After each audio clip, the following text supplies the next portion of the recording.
Even the most hardened adventurers watch their steps in Baldur's Gate, where lives hold prices in copper and greed proves deadlier than dragonfire.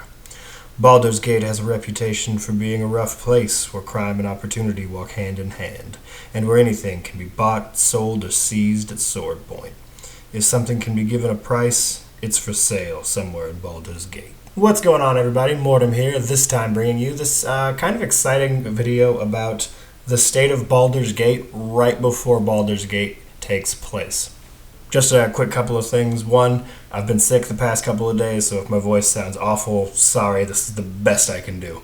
That said, if you'd give the video a like, comment, or subscribe if that's the case, it would certainly help me out. Also, if you click the join button down there for $1, you can get some perks, and it helps me out tremendously, and it's actually the best way to support the channel.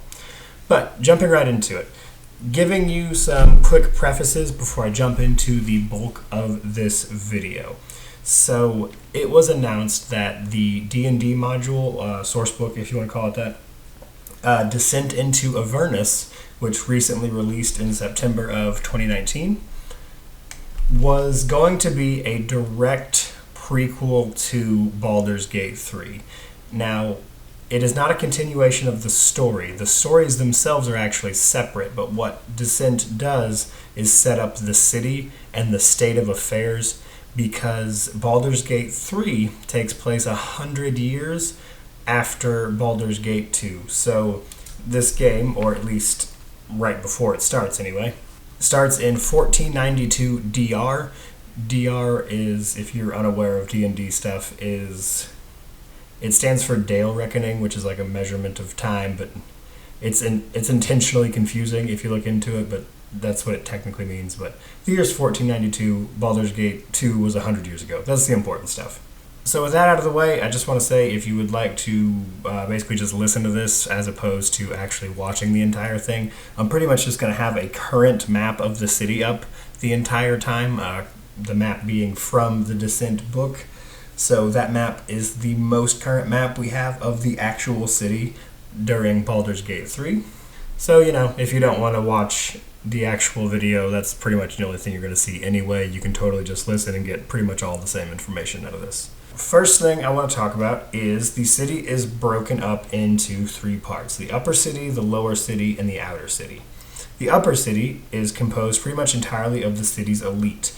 A lot of political intrigue goes on here, and by that I mean it starts here and typically gets carried out in the lower city, as the upper city is maintained pretty well and is overall a nice place to live because it's where all the wealthy people are.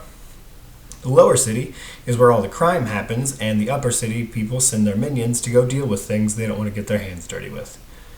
The lower city being pretty much where the bulk of the city lives. It's where all of the gangs and the guilds hang out. It's where the crime is. It's where the foreign travelers are coming in, things like that. Because Baldur's Gate is, of course, a trade city with all of the surrounding kingdoms on the Sword Coast. Then there's the outer city. Obviously, this is outside the city's proper walls. This is where the area is pretty much lawless and incredibly poor. That's most of what you need to know about it. Moving on to how the city is actually set up government-wise, which is important to the story of Baldur's Gate 3, which is why I mention it. The government of Baldur's Gate works like this. There is a parliament of peers, which is composed of 50 patriarchs. Patriarchs simply being another word for noble. So the Parliament of Peers, made up of 50 nobles, recommends laws and policy to the Council of Four. Now, ultimately, these are just recommendations.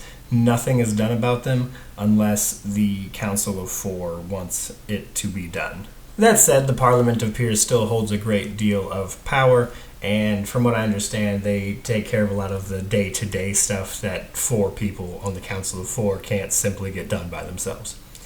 Then, of course, there is the Council of Four, as previously mentioned. They are the ultimate authority. They ultimately craft and implement laws, and their word is pretty much it. So there are 3 dukes and 1 Grand Duke on the Council of Four.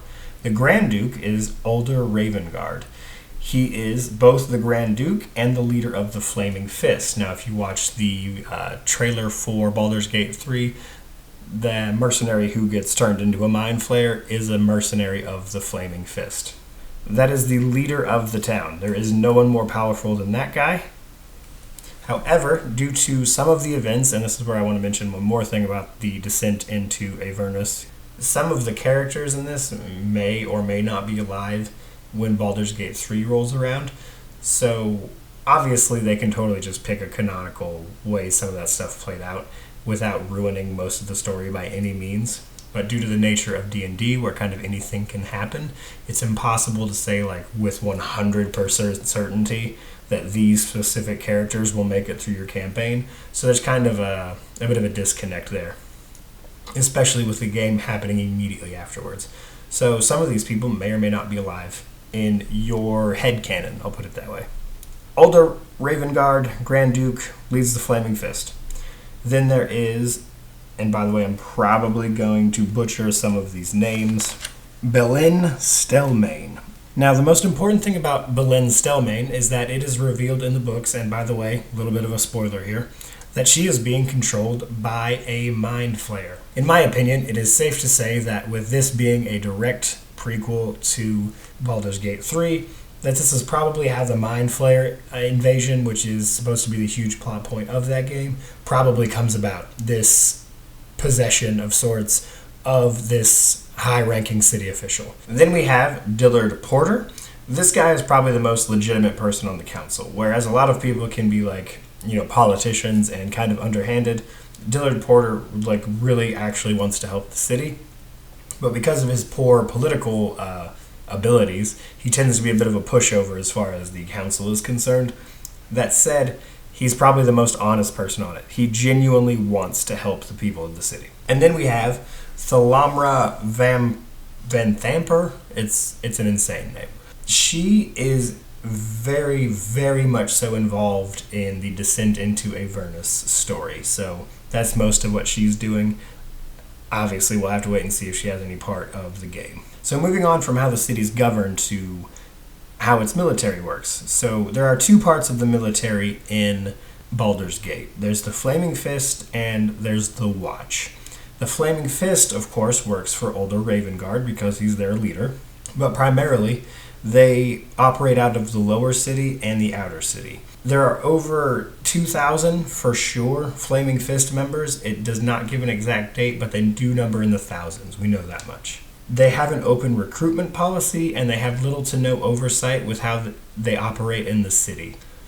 Basically, as long as they don't murder anybody important, they're pretty much good to go in how they choose to govern, how they choose to implement the punishments for laws. Then you have the Watch. These guys are the Patriarch Guard. They are confined to the upper city. They guard the nobles, and that is pretty much their entire job. Some of them have literally lived their entire lives in the upper city just guarding these people. And then as far as how both of these guys implement their rule, these guys of course being the Flaming Fist and the Watch, obviously if you murder or steal from someone, that's going to be a problem, and these guys will probably come looking for you. That said, wealth has been known to give you, certain privileges, guards looking the other way, that sort of thing. Now, trade in the city is, it is the city. Baldur's Gate is a trade city. It is the middle ground of tons of surrounding cities, including Neverwinter and Waterdeep. There are guilds for pretty much every profession you can think of. Now, some of the main dangers currently in Baldur's Gate are the Guild, which it literally just goes by the Guild. That's the name of it. This is pretty much the mob. If you want to get into anything illegal, the Guild knows about it. And then, of course, the other big danger is known as the Dead Three. So the Dead Three includes Baal, which is, of course, the Lord of Murder and a big focus of the first two games. And then, of course, we have Bane, the Lord of Tyranny, and Myrkul, the Lord of Bones. So these guys are collectively known as the Dead Three. They are actually demigods, not full-blown gods. And while they don't really walk the earth in person these days like they used to, they still have pretty prominent cults that have menaced the city since the events of the first two games. There you go, guys. Kind of a look at what is going on in Baldur's Gate prior to Baldur's Gate 3. I certainly hope you enjoyed as much of a look at this city as I was able to collectively gather from research and, of course, actually buying the Descent into Avernus sourcebook. So, If you like the video, again, I certainly hope you stick around and subscribe. Consider clicking that join button to help me out. Either way, thank you so much for watching, and I hope you have a great day.